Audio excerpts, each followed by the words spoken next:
आपने कभी देखा है कि कुछ लोग छोटी सी बात पर रो पड़ते हैं, तो कुछ लोग कभी अपनी भावनाएं व्यक्त ही नहीं कर पाते और कुछ लोग हर किसी पर इतनी जल्दी भरोसा कर लेते हैं कि बाद में पछताना पड़ता है। आखिर ऐसा क्यों होता है?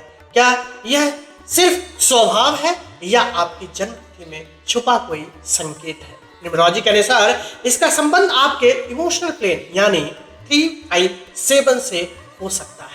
अगर यह प्लेन संतुलित है तो व्यक्ति भावनात्मक रूप से मजबूत होता है, लेकिन अगर यह अधूरा हो या बहुत अधिक शक्तिशाली हो तो रिश्तों, करियर और निर्णय पर इसका असर दिखाई दे सकता है।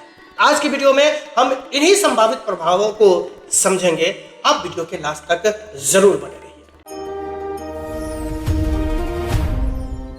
इमोशनल प्लेन बताता है कि आप अपनी भावनाओं को कैसे व्यक्त करते हैं। तनाव में आपकी प्रतिक्रिया कैसी होती है, आप लोगों पर कितना भरोसा करते हैं, रिश्तों को कैसे निभाते हैं, आलोचना को कैसे स्वीकार करते हैं। यह प्रेम, संवेदनशीलता, धैर्य और भावनात्मक संतुलन का प्रतीकात्मक संकेत माना जाता है।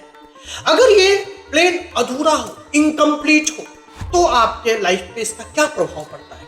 अगर 3, 5 या 7 में से कोई अंक जन्म चार्ट में अनुपस्थित हो तो कुछ लोगों में निम्न प्रवृत्तियां देखने को मिल सकता है। यदि 3 उपस्थित हो तो 3 अभिव्यक्ति का प्रतीक माना जाता है। संभावित जो इसके कैरेक्टर लक्षण आपको देखने को मिलेगा: मन की बात खुलकर न कह पाना, रिश्तों में गलतफहमियां आना, इंटरव्यू में अपनी क्षमता ठीक से प्रस्तुत नहीं करना, अंदर ही अंदर बातों को दबा कर रखना।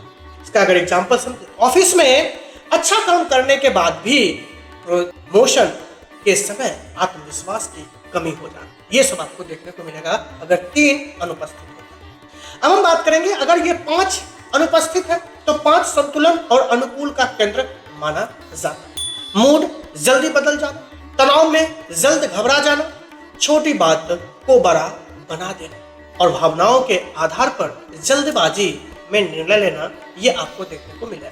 अगर इसको प्रैक्टिकल समझें, एक छोटी बिजनेस लॉस के बाद पूरा बिजनेस बंद करने का विचार हमारे माइंड में आ जाता है, ये आपको देखने को मिलेगा।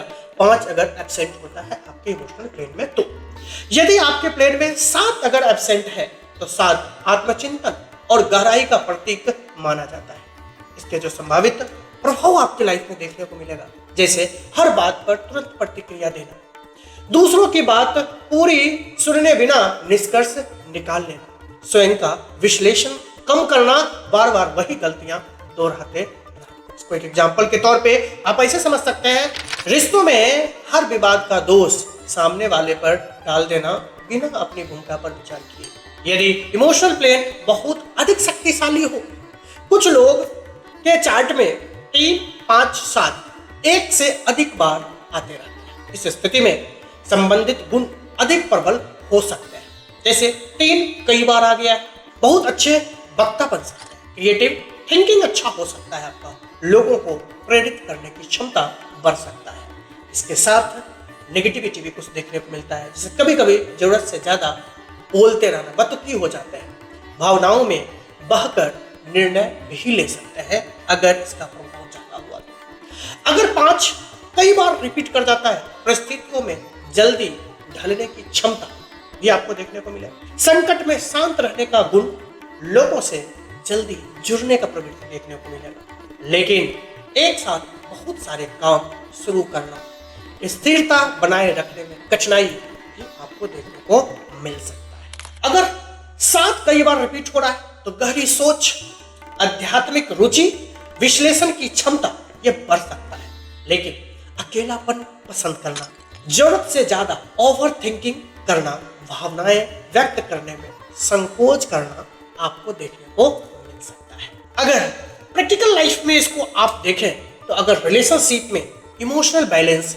अच्छा हो तो विश्वास मजबूत होता है, कमजोर हो तो छोटी छोटी बातों पर रिश्ते टूट जाते हैं। अगर आप इसे बिजनेस में देखें, ग्राहक केवल प्रोडक्ट नहीं खरीदता, वह अनुभव खरीदता है। भावनात्मक समझ रखने वाला व्यापारी ग्राहक को लंबे समय तक जोड़ कर रख सकता है। ये इमोशनल प्लेन का इम्पैक्ट देखते हैं।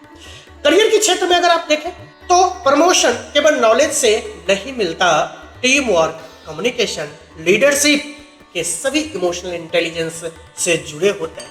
फैमिली में देखें तो घर में शांति सिर्फ पैसे से नहीं, भावनात्मक समझ से होती है। तो ये सारी चीजें आपको देखने को मिलेगा अगर आपके इमोशनल प्लेन स्ट्रॉन्ग होता है तो। अब क्वेश्चन है कि इमोशनल प्लेन को स्ट्रॉन्ग कैसे किया जाए। तो प्रतिक्रिया देने से पहले 10 सेकंड रुकें, रोज 10 मिनट मेडिटेशन करें, अपनी भावनाएं डायरी में लिखते जाएं, सुनने की आदत विकसित करें, छोटी बातों को व्यक्तिगत रूप से लेने का काम नहीं करें, क्षमा करना सीखें और हर निर्णय केवल भावनाओं से नहीं तर्क से भी लें।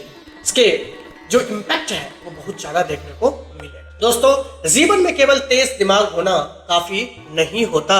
अगर दिल असंतुलित है तो दिमाग भी सही निर्णय नहीं ले पाता है। न्यूमरोलॉजी का इमोशनल प्लेन हमें अपनी भावनात्मक प्रतिक्रियाओं को समझने का एक प्रतिक्रियात्मक तरीका देता है। इसका उद्देश्य हमें जागरूक बनाना है ताकि हम अपनी आदतों और व्यवहार में सुधार कर पाए। याद रखिए, भावनाएं आपकी सबसे बड़ी ताकत भी बन सकती है और सबसे बड़ी कमजोरी भी। आप इसे कैसे नियंत्रण करते हैं उस पर डिपेंड करता है। तो आज मैं विदा लेता हूँ, नेक्स्ट वीडियो में कुछ और भी लेके आएंगे। तब तक के लिए राधे।